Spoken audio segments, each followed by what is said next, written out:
உலகளாவிய ரீதியிலே ரம்லான் தினத்தை உலகளாவிய ரீதியிலே இரண்டாவது இனமாக இருக்கின்ற இஸ்லாமிய இனம் கொண்டாடி கொண்டிருக்கிறது. இஸ்லாமிய மதத்திலே 64 பிரிவுகள் இருந்தாலும் அதிகமாக ஷியா முஸ்லிம், அதாவது ஈரான் போன்றவர்கள் மற்றும் சனி முஸ்லிம் என்று கூறப்படுகின்றவர்கள் அதிகமாக இருக்கிறார்கள். அதே வேளையிலே சனி முஸ்லிம் தான் அதிகமாக உலகளாவிய ரீதியிலே இருக்கிறார்கள். அதை அடிப்படையாக கொண்டுதான் அந்த முஸ்லிம் இனங்கள், இஸ்லாமிய இனங்கள் மக்காவை அடிப்படையாக கொண்டு, சவுதியிலே இருக்கின்ற மக்காவை அடிப்படையாக கொண்டுதான் இயங்கிக் கொண்டிருக்கிறது. இருந்தாலும் கூட வழிபாட்டு முறைகளாக இருக்கட்டும், வணக்க முறைகளாக இருக்கட்டும், மக்காவினுடைய திசையை பார்த்துத்தான் அவர்கள் முட்டுக்காலிட்டு அவர்கள் தொழுகையை மேற்கொள்கிறார்கள். ஒவ்வொரு பள்ளிவாசல்களின் திசைகள் கூட அப்படித்தான் அமைக்கப்பட்டிருக்கிறது.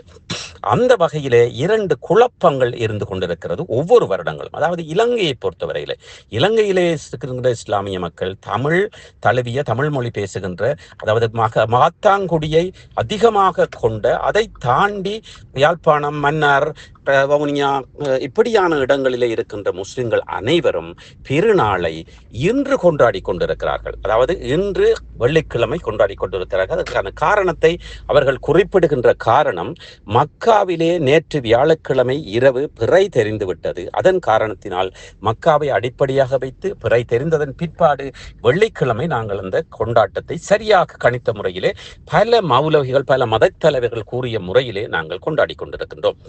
அதை கடைபிடித்து வெளிநாடுகளில் இருக்கின்ற மற்றைய இஸ்லாமிய நாட்டு மக்களும், அதே வேளையிலே இலங்கை தமிழ், ஈழத்தமிழ் இஸ்லாமிய மக்களும் அதிகமாக 99% மக்காவை அடிப்படையாக வைத்து இன்று வெள்ளிக்கிழமை 21ஆம் தேதி வெள்ளிக்கிழமை இன்று அந்த கொண்டாட்டத்தை, அந்த ரம்லான் கொண்டாட்டத்தை, பெருநாளை, புனித பெருநாளை, புனித ரம்லான் பெருநாளை கொண்டாடி கொண்டிருக்கிறார்கள். அதே வேளையிலே கொழும்பை பொறுத்தவரையிலே காலி, கண்டி அப்படியான இடங்களை பொறுத்தவரையிலே நாளை அந்த பெருநாளை கொண்டாடுவதாக இருக்கிறார்கள், கொண்டாட போகின்றார்கள். அதற்கு அவர்கள் கூறுகின்ற காரணம், அதாவது பிறை இலங்கையிலே வெள்ளிக்கிழமை தான் தெரிகிறது, அதனால் நாங்கள் சனிக்கிழமை நாங்கள் இதனை கொண்டாடுகிறோம், அதுதான் சரி, நாங்கள் இருக்கும் இடத்திலே தெரிகின்ற பிறை தெரிகின்ற நாளை வைத்துத்தான் ரமலான் தினம் கொண்டாடப்படுகின்றது என்று அவர்கள் ஒரு பிரிம்பான ஒரு முறையை கொண்டு வந்து வைத்திருக்கிறார்கள்.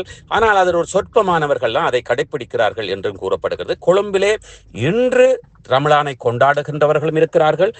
தமிழ் பகுதியிலே காத்தாங்குடியை தாண்டி மற்ற பகுதியிலே நாளை கொண்டாடுபவர்கள் இருக்கிறார்கள். அந்த வகையிலே யாழ்ப்பாணத்தை பொறுத்தவரையிலே, காத்தாங்குடி மன்னாரை பொறுத்தவரையிலே இன்று ரம்லான் தினத்தை கொண்டாடி கொண்டிருக்கிறார்கள். உலகளாவிய ரீதியிலே இஸ்லாமிய மக்கள் இன்று வெள்ளிக்கிழமை ரம்லான் தினத்தை கொண்டாடி கொண்டிருக்கிறார்கள். ஆனால் கொழும்பு தொடர்பான, கொழும்பு சார்ந்த, கொழும்பு அண்டிய பகுதியிலே நாளை சனிக்கிழமை பெருநாளை கொண்டாடுகிறார்கள் என்று கூறப்படுகிறது. இந்த பிரச்சனை எல்லா மதத்திலேயும் இருக்கிறது. அதாவது இந்து மதத்திலேயும் வெளிநாடுகளிலே ஒரு நாள் ஒவ்வொரு கொண்டாட்டங்களையும் கொண்டாடுவார்கள். கந்த சஷ்டியாக இருக்கட்டும், ஏதோ ஒரு புதிதாக, அதாவது புனிதமான நாட்களாக, இந்த நாட்களாக இருக்கட்டும், வாக்கிய பஞ்சாங்கம் மற்றும் இன்னொரு பஞ்சாங்கம், அடுத்த பஞ்சாங்கம், 2 பஞ்சாங்கத்தை பார்ப்பவர்களும் இருக்கிறார்கள். அந்த வகையிலே இஸ்லாமியர்கள் இந்த நோன்பு பெருநாளை கொண்டாடி கொண்டிருக்கிறார்கள். இன்று உலகளாவிய ரீதியிலே கொண்டாடி கொண்டிருக்கிறார்கள். ஆனால் கொழும்பிலே மாத்திரம் நாளை இந்த பெருநாளை கொண்டாட இருக்கிறார்கள். இதில் எந்தவித குழப்பமும் தேவையில்லை. இஸ்லாமியர்கள் தவிர்ந்த மற்றவர்கள் எங்களுக்கு 2 பெருநாளும் ஒரே மனம் சார்ந்த விடயம். அதனால் நாங்கள் 2 பெருநாளுக்கும் வாழ்த்துக்களை தெரிவித்துக் கொள்கின்றோம். லங்காபூர் ஊடகம். நன்றி, வணக்கம். இலங்கை. சுவிட்சர்லாந்துல வீடு வாங்க போறீங்க, இல்ல ஆல்ரெடி உங்களுக்கு அங்க வீடு இருக்குன்னா இந்த வீடியோ உங்களுக்காக தான். ஸோ ஸ்கிப் பண்ணாம ஃபுல்லா பாருங்க. ஒரு மனிதனுக்கு வீடு அப்படிங்கிறது ரொம்பவே அத்தியாவசிய தேவை. அத்தியாவசிய தேவைகள்ல முக்கியமான பங்கு வகிக்கிறதே இந்த வீடு தான். ஸோ அப்படி வீடு வாங்குறது, விற்கிறது, இது சம்பந்தமா உங்களுக்கு இருக்கிற நிறைய ப்ராப்ளத்துக்கு சொல்யூஷன் தர ஒரே இடம் தான் உங்கள் செல்வாசக். Your future our vision. இப்போ சுவிட்சர்லாந்துல வீட்டோட வட்டி விகிதத்துல நல்ல மாற்றம் வந்திருக்கு, நிறைய குறைஞ்சிருக்கு. ஸோ நீங்க ஏதாவது அக்ரிமெண்ட் போட்டு வச்சிருக்கீங்கன்னா இப்பவே அதை ரெனிவல் பண்ணி மாற்றி வச்சுக்கிட்டீங்கன்னா உங்களுக்கு நிறைய ப்ராஃபிட்ஸ் இருக்கும். ஸோ இது சம்பந்தமா உங்களுக்கு ஏதாவது அப்டேட்ஸ் வேணும், இந்த மாற்றத்துல உங்களுக்கு ஏதாவது டவுட் இருக்கு அப்படின்னா மறக்காம ஸ்கிரீன்ல தெரிய நம்பருக்கு கால் பண்ணுங்க. சுவிட்சர்லாந்துல நீங்க வீடு வாங்கணும், இல்ல வீடு விற்கணும், அந்த மாதிரி ஏதாவது உங்களுக்கு தேவைகள் இருந்தா மறக்காம எங்களை காண்டாக்ட் பண்ணுங்க. உங்களோட எல்லா தேவைகளையும் உங்க ஃபேமிலியில ஒரு மெம்பரா இருந்து நாங்க பார்த்து பண்ணி கொடுப்போம். இது உங்கள் செல்வாசோக். இச்செய்திகளுக்கு பிரதான அனுசரணை செல்வாசோக் இமோபிலியன், சுவிஸ் நாட்டில் முன்னணி நிறுவனம். தொடர்புகளுக்கு 0795146428.